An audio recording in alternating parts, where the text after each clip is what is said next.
Kumviriza sheri wawe. Uyu munsi tugiye kurebera hamwe uburyo wakumviriza sheri wawe cyangwa se undi muntu uwo ari we wese ushaka kujya wumviriza. Mwabinsabye muri benshi nabonye amamesaje arenga 1000.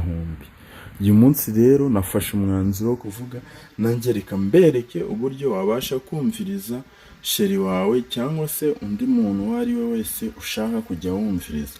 Gusa ndakwereka na kode yo kubasha kubikuramo igihe wumviriza uwo muntu udashaka gukomeza kumwumviriza, hanyuma ukabasha kubikuramo kugira ngo ntuzongere kumwumviriza.